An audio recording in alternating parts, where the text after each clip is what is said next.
Assalamualaikum warahmatullahi wabarakatuh. Kami dari kelompok Bank Syariah akan mempresentasikan materi tentang Bank Syariah yang beranggotakan 1. Freddy Maulana Rifai, 2. Andina Alia Safitri, 3. Galih Indra Kusuma, 4. Gita Nirmala, 5. Heni Sudiah. Pengertian Bank Syariah. Prinsip syariah adalah aturan perjanjian berdasarkan hukum Islam antara bank dan pihak lain untuk menyimpannya, pembiayaan atau kegiatan lainnya yang dinyatakan sesuai dengan syariah.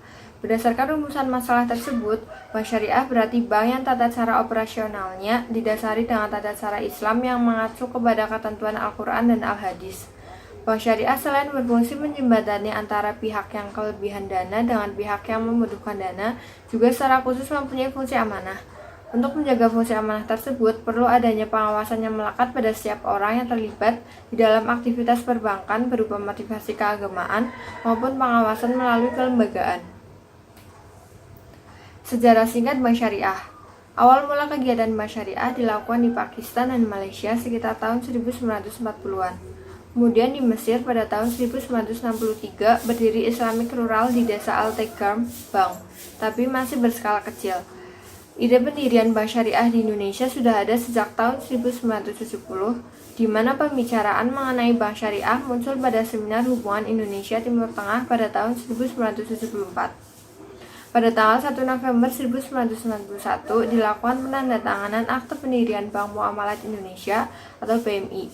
Lalu, tanggal 5 November 1991, BMI bisa memulai operasi untuk melayani kebutuhan masyarakat melalui jasa-jasanya.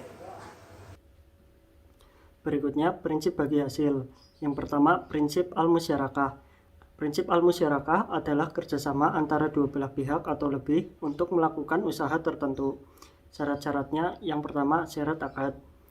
Lalu, pembagian proporsi keuntungan. Proporsi keuntungan yang dibagikan harus sudah disepakati sejak awal oleh semua pihak. Lalu, pembagian kerugian. Dalam aturannya, para mitra harus siap menanggung kerugian sesuai modal dan dana yang sudah diinvestasikan dalam usaha tersebut. Lalu sifat modal. Modal yang diinvestasikan oleh setiap mitra harus dalam bentuk modal likuid, bukan barang. Lalu manajemen musyarakah. Setiap mitra bisa memiliki hak untuk ikut serta dalam manajemen dan bekerja untuk usaha patungan ini. Lalu syarat penghentian musyarakah. Jika salah satu pihak atau mitra meninggal, maka musyarakah bisa berjalan dan kontrak dengan almarhum akan diberhentikan tanpa menghentikan usaha tersebut. Setiap mitra memiliki hak untuk mengakhiri musyarakah kapan saja setelah menyampaikan pemberitahuan kepada mitra lain mengenai hal ini. Lalu yang kedua, prinsip al-mudharabah, yaitu akad kerjasama antara dua pihak, di mana pihak pertama atau pemilik modal menyediakan seluruh modal dan pihak lainnya menjadi pengelola. Syarat-syarat yang pertama, adanya akad kedua belah pihak. Lalu yang kedua, keuntungan dibagi berdasarkan kesepakatan kedua belah pihak. Yang ketiga, nisbah yang telah disepakati sebelumnya. Lalu yang keempat, kerugian finansial menjadi beban pemilik dana, sedangkan pengelola tidak memperoleh imbalan atas usaha yang telah dilakukan. Lalu yang kelima, pemilik dana tidak diperbolehkan mencampuri pengelolaan bisnis sehari-hari. Yang ketiga, prinsip al-muzara'ah, yaitu kerjasama pengelola pertanian antara pemilik lahan dan penggarap dalam pengolahan pertanian. Syarat-syaratnya yang pertama, adanya kesepakatan yang disetujui kedua belah pihak sejak awal. Lalu, keuntungan dibagi berdasarkan kesepakatan kedua belah pihak. Yang keempat, prinsip al-musaqah, yaitu penggarap hanya bertanggung jawab atas penyiraman dan pemeliharaan dengan menggunakan dana dan peralatan mereka sendiri. Syarat-syaratnya yang pertama, adanya akad dari kedua belah pihak. Lalu yang kedua, pemilik lahan hanya berhak merawat. Yang ketiga, pemilik lahan membayar pihak penggarap lahan. Prinsip jual beli. Yang pertama yaitu prinsip al-murabahah adalah akad jual beli barang dengan menyatakan perolehan dan keuntungan yang disepakati yang oleh penjual dan pembeli. Syaratnya yaitu Pertama, pihak pembeli harus memiliki pengetahuan tentang harga awal dari barang yang dijual pihak bank, biaya-biaya terkait dengannya, dan batas laba yang ditetapkan dalam bentuk persentase dari total harga plus biaya-biayanya. Yang kedua itu objek yang diperjualbelikan adalah berupa barang atau komoditas dan harus dibayar dengan uang.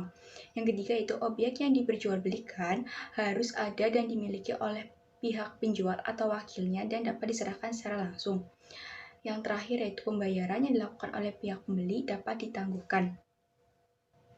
Kemudian selanjutnya yaitu prinsip asalam adalah akad jual beli barang pesanan dengan pengiriman barang kemudian hari oleh penjual dan pelunasannya dilakukan oleh pembeli pada saat akad disepakati sesuai ketentuan dengan syarat-syarat tertentu. Syaratnya yaitu yang pertama produk harus secara fisik ada, yang kedua penjual harus memiliki kepemilikan produk, yang ketiga produk ini dalam kepemilikan penjual atau setidaknya dalam kekuasaannya, yang terakhir itu pembayaran penuh harus dilakukan di muka. Yang terakhir itu prinsip al-istisna adalah akad jual beli dalam bentuk pemesanan pembuatan barang tertentu dengan kriteria dan persyaratan tertentu yang disepakati oleh pemesan dan penjual. Syaratnya yaitu yang pertama model pembuatan atau pengadaan barang harus diketahui kedua belah pihak. Yang kedua itu penerimaan pembayaran harus di muka langsung penjual dan pembeli. Yang ketiga yaitu barang harus dijelaskan spesifik, dapat diidentifikasi dan dapat diakui sebagai hutang.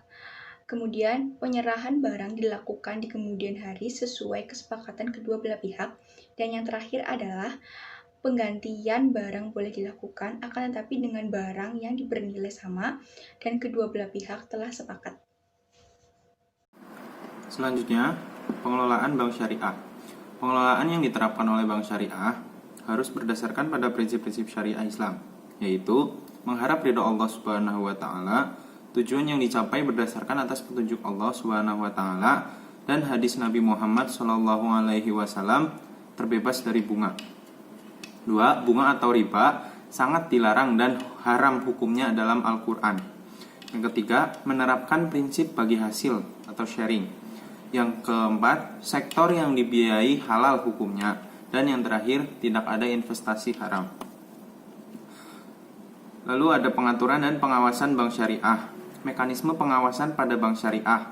Pada dasarnya, pengaturan dan pengawasan bank syariah dimaksudkan untuk meningkatkan keyakinan diri dari setiap orang yang mempunyai kepentingan dengan bank, bahwa bank-bank dari segi finansial tergolong sehat dan sesuai dengan ajaran Islam, serta di dalam bank tidak terkandung segi-segi yang merupakan ancaman terhadap kepentingan masyarakat yang menyimpan dananya di bank.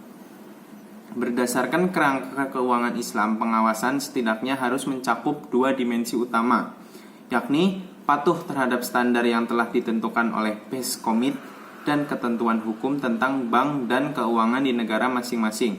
Patuh terhadap norma-norma syariah untuk memberikan kepercayaan kepada masyarakat bahwa produknya tidaklah sama dengan produk yang ditawarkan sistem konvensional.